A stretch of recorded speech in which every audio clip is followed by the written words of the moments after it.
19వ ward ప్రజలకందరికీ నేను మీ Sai Harshavardhan city cable ఆపరేటర్ని. మీ అందరికీ పేరు పేరున మొక్కుతున్నా. నాకు ఒక అవకాశం ఇవ్వండి. నాకు వచ్చిన ఈ అవకాశం సద్వినియోగం చేసుకుంటా.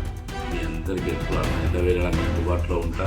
ఏ కష్టం వచ్చినా ఏమొచ్చినా నాకు ఒక్కసారి ఒక ఫోన్ చేసి సార్ నేను మీకు ముందులో ఉంటాను. మీరు నాకు ప్రత్యర్థులు ఎంతో డబ్బులు పనిచేసి మద్యం పనిచేసి బెదిరియొచ్చు ఏమైనా సరే మీరు ధైర్యంగా ముందుకు రండి. ఎల్లుండి బుధవారం నాడు ఎలక్షన్లో మీరందరూ ప్రతి ఒక్కరూ వచ్చి కారు గుర్తు నా నెంబర్ 3 మీద ఉంటుంది. వచ్చి కారు గుర్తుకు ఓటేసి నన్ను గెలిపించి మనకు వార్డుని డెవలప్మెంట్ చేసుకునే అవకాశాన్ని నాకు ఇవ్వండి. ఎప్పుడు ఏ కష్టం వచ్చినా ఏ నష్టం వచ్చినా మేము ముందుంటాం. బెదరకండి, ధైర్యంగా రండి, వచ్చి ఓటేయండి.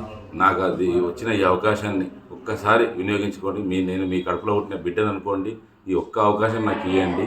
నేను ప్రజాస్వామ్యం అంటే ఎలా ఉండాలి, ప్రజలకు సేవ చేసే నాయకుడు ఎలా ఉండాలి అనేది నేను చూపిస్తానండి. మనకు వార్డులో ఏవైతే ప్రాబ్లమ్స్ ఉన్నాయో, ఇప్పుడు రేషన్ షాప్ లేదు, రేషన్ షాప్ తీసుకొని వస్తా. మూర్లు అండర్గ్రౌండ్ డ్రైనేజీలు లేనితో అండర్గ్రౌండ్ డ్రైనేజీలు చేస్తా. మహిళా సమాఖ్యలకు వాళ్ళకు ఒక భవనాన్ని కట్టిస్తా.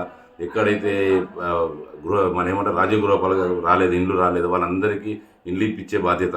ఈ దళితుల బంధువు ఏదైతుందో వాళ్ళకు అది ఇచ్చే బాధ్యత. ఇవన్నీ ప్రతి ఒక్కరికి ఎవరెవరికైతే నష్టం జరిగిందో, ఎవరెవరికైతే ఏమైతే రాలేదో అందరికీ ఇస్తాను. నా దగ్గరికి మీరు రండి, లేదా నన్ను పిలిస్తే నేను మీ ఇంటి దగ్గరికి వస్తా.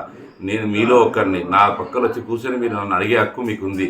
ఆ అవకాశం నేను ఇస్తా, ఆ స్వేచ్ఛను నేను ఇస్తా. కనుక దయచేసి ఒక్కసారి ఆలోచించండి.